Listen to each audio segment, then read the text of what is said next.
शेगाव, जिथे संत गजानन महाराजांची समाधी आहे. शेगाव ओळखले जाते इथल्या स्वच्छतेसाठी, आपुलकीने बोलणाऱ्या माऊलींसाठी आणि सर्वात महत्त्वाचं म्हणजे गजानन महाराजांच्या सहवासासाठी.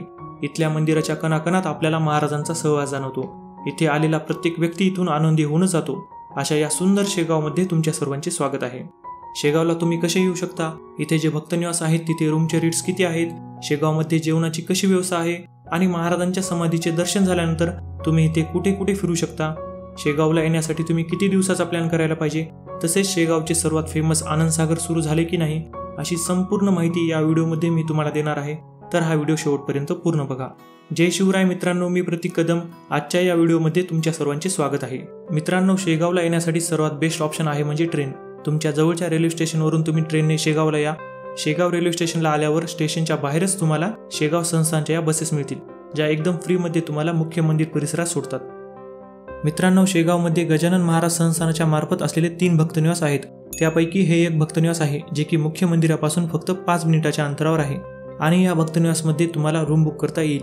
या भक्तनिवासमध्ये तुम्हाला 300 रुपयापासून ते 900 रुपयापर्यंत AC किंवा नॉन AC रूम मिळून जातील. पण हे भक्तनिवास मंदिरापासून एकदम जवळ असल्यामुळे कधी कधी हे भक्तनिवास फुल असतं. त्यामुळे जर तुम्हाला या भक्तनिवासमध्ये रूम मिळाली नाही तर शेगाव संस्थानाचे इथे अजून 2 भक्तनिवास आहेत. एक विसावा भक्तनिवास आणि दुसरं आनंद विहार भक्तनिवास.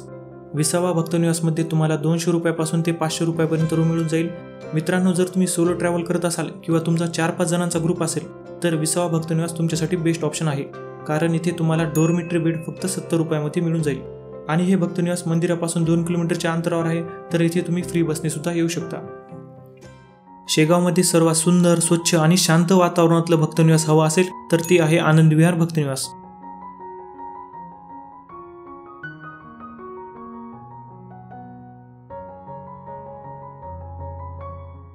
मित्रांनो, एवढं सुंदर स्वच्छ भक्तनिवास मी आजपर्यंतही पाहिलेलं नाहीये.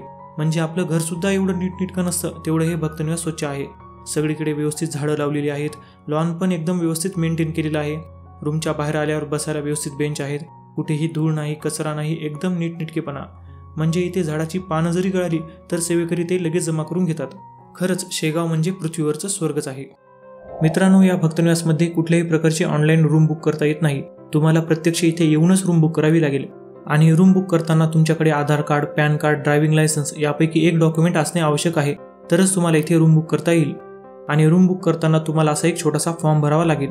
मित्रांनो, इथे 3 बेड, 4 बेड आणि 6 बेडच्या रूम अवेलेबल असतात. 3 बेडच्या रूमचा रेंट 750, 4 बेडच्या रूमचा रेंट 850 आणि 6 बेडच्या रूमचा रेंट 950 रुपये आहे.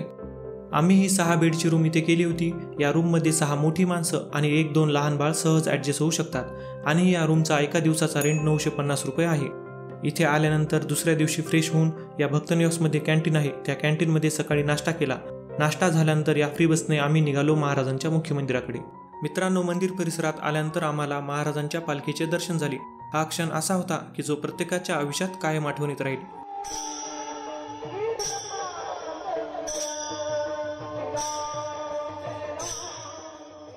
मुख्य मंदिर परिसरात आल्यानंतर इथली शांतता पाहून, इथली स्वच्छता पाहून मन प्रसन्न झाले. इथे आल्यानंतर असं वाटतं की महाराज आपल्याला साक्षात दर्शन देत आहेत, कारण इथल्या प्रत्येक कणाकणात आपल्याला महाराजांचा सहवास जाणवतो. मित्रांनो, हे मंदिर पण खूपच स्वच्छ आणि छान मेंटेन केलेलं असतं. म्हणूनच विदर्भाचं पंढरपूर म्हणून शेगावची ओळख अख्ख्या जगात आहे. याच गर्भगृहामध्ये महाराजांची समाधी आहे. महाराजांच्या समाधीचे दर्शन झाल्यानंतर मंदिर परिसरातच महाप्रसादालय आहे. इथे येणाऱ्या सर्व भक्तांसाठी शेगाव संस्थानमार्फत निःशुल्क महाप्रसाद असतो. तर मित्रांनो, महाराजांच्या समाधीचे दर्शन झाल्यानंतर तुम्ही पण या ठिकाणी नक्की या. मित्रांनो, तुम्ही ज्या भक्तनिवासमध्ये रूम घेतली असेल त्या भक्तनिवासमध्येच तुम्हाला सकाळच्या नाश्त्याची आणि जेवणाची सुविधा असते. सकाळच्या नाश्त्यामध्ये पोहे, इडली सांबर, उपमा, मेंदूवडा, चहा, कॉफी असा मेनू प्रोव्हाइड केला असतो. तसेच इथे जेवणाची पण खूप छान व्यवस्था आहे. इथे तुम्हाला नाश्ता 20 ते 30 रुपयामध्ये मिळतो आणि जर तुम्ही जेवणाची थाळी घेतली तर ती थाळी तुम्हाला 70 रुपयामध्ये मिळून जाते.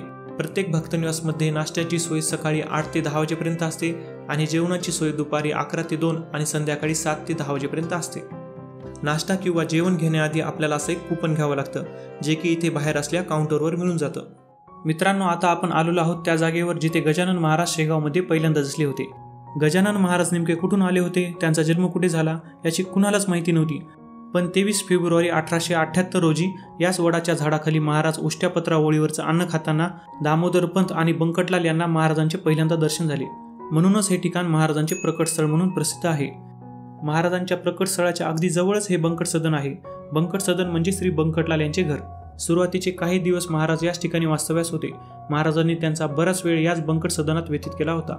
या ठिकाणी तुम्हाला महाराजांची गादी, त्यांच्या पादुका, बंकटलाल यांचा आसनस्थ पुतळा आणि त्यांच्या व्यवसायाशी निगडीत असलेल्या वस्तूंची प्रतिकृती पाहायला मिळते. मित्रांनो, हे बंकट सदन महाराजांच्या प्रकट स्थळाच्या अगदी जवळच आहे. बंकट सदन आणि महाराजांचे प्रकट स्थळ हे दोन्ही महाराजांच्या मुख्य मंदिरापासून फक्त 5 मिनिटाच्या अंतरावर आहेत. तुम्ही इथे पायी चालत पण येऊ शकतात. मित्रांनो, आता आपण आलेलो आहोत कृष्णजींचा मळा या ठिकाणी. इथेच महाराजांनी ब्रह्मगिरी गोसावींचा गर्व पूर्णपणे नष्ट केला होता. कारण ब्रह्मगिरी गोसावी हे खूप गर्विष्ठ स्वभावाचे होते. एका दिवशी महाराज जळत्या पलंगावर बसले आणि त्यांनी आपली अद्भुत लीला दाखवली. हा सर्व साक्षात्कार पाहून ब्रह्मगिरी गोसावींचा गर्विष्ठपणा निघून गेला. मित्रांनो, या ठिकाणी हा फोटो आहे. या फोटोमध्ये त्या दिवशी जो काही प्रसंग घडला होता त्याचं वर्णन केलेलं आहे. मुख्य मंदिराजवळ जे भक्तनिवास आहे त्याच्या अगदी मागच्याच बाजूलाच हा कृष्णजीचा मळा आहे. इथे पण तुम्ही पायी चालत येऊ शकता.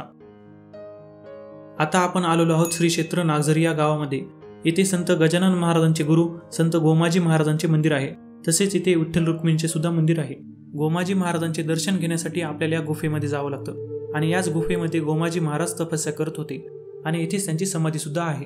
जेव्हा गजानन महाराजांची पालखी शेगाववरून पंढरपूरला जाते तेव्हा त्या पालखीचा मुक्काम याच नागझरी गावामध्ये असतो. नागझरी हे गाव शेगावपासून 8 किलोमीटर अंतरावर आहे. इथे येण्यासाठी तुम्हाला ऑटोने यावं लागेल. मित्रांनो, आता आपण शेगावचे सर्वात फेमस आनंदसागर या ठिकाणी आलेलो आहोत. सध्या आनंदसागरमध्ये हे आध्यात्मिक केंद्र सुरू आहे. या आध्यात्मिक केंद्रात थोर संतांच्या मूर्त्या या ठिकाणी ठेवण्यात आलेल्या आहेत. आध्यात्मिक केंद्रानंतर आनंदसागरमध्ये गणेश मंदिर आणि शिव मंदिर हे 2 मंदिरे दर्शनासाठी सुरू केलेली आहेत. शिव मंदिराकडे जाताना आपल्याला शेगावमध्ये पहिले जी मिनी ट्रेन होती त्या मिनी ट्रेनची पटरी या ठिकाणी आपल्याला पाहायला मिळते. मित्रांनो, खरंच आनंदसागर पहिल्यासारखं सुरू व्हायला पाहिजे. कारण पहिले इथे आल्यावर इथून वापसच जावं असं वाटत नव्हतं. पण आज या ठिकाणी आध्यात्मिक केंद्र आणि त्या 2 मंदिराशिवाय इथे दुसरं काहीच पाहण्यासारखं नाहीये. मित्रांनो, तुम्ही शेगाव एका दिवसात सहज फिरू शकता. शेगाव दर्शनासाठी 1 दिवस हा पुरेसा आहे. पण जर तुम्ही लांबून शेगावला येत असाल तर इथे तुम्ही 2 दिवसाचा प्लॅन करू शकता. आणि जर तुम्ही इथल्या भक्तनिवासमध्ये मुक्काम केला आणि इथल्या प्रसादालय आणि भक्तनिवासमध्येच जेवण केलं तर तुम्हाला पर पर्सन 1000 ते 1500 रुपये खर्च येऊ शकतो. गजानन महाराजांच्या समाधीचे दर्शन झाल्यानंतर तुम्ही महाराजांचे प्रकट स्थळ, बंकट सदन आणि कृष्णजीचा मळा हे सर्व प्लेसेस मंदिरापासून फक्त 2 किलोमीटरच्या अंतरावर आहेत आणि या सर्व ठिकाणी तुम्ही पायी चालत जाऊ शकता. त्यानंतर तुम्ही आनंदसागरला जा. आनंदसागर फिरायला तुम्हाला 1 ते 1.5 तास लागेल. आनंदसागर नंतर तुम्ही नागझरीला जा, जिथे संत गोमाजी महाराजांचे मंदिर आहे. फक्त नागझरीला जाण्यासाठी तुम्हाला ऑटोने जावं लागेल, कारण नागझरी हे गाव शेगावपासून 8 किलोमीटर अंतरावर आहे. मित्रांनो, शेगाव संस्थानमार्फत सर्व भक्तांसाठी या फ्री बसेसची सुविधा केलेली आहे. या फ्री बसने तुम्ही शेगाव रेल्वे स्टेशनपासून मुख्य मंदिरापर्यंत येऊ शकता. तसंच जर तुम्हाला आनंदविहार भक्तनिवास किंवा विसावा भक्तनिवासला जायचं असेल तर या फ्री बसने तुम्ही तिथे पण जाऊ शकता. या फ्री बसेस जर अर्ध्या तासाला अवेलेबल असतात, त्यामुळे तुम्हाला जास्त वेळ वाट पाहायची पण गरज पडणार नाही. तर मित्रांनो, या व्हिडिओला इथेच थांबूया. व्हिडिओ आवडला असेल तर व्हिडिओला लाईक करा. चॅनलवर नवीन असाल तर चॅनलला सबस्क्राईब करा. चला तर मग भेटूया नवीन व्हिडिओमध्ये.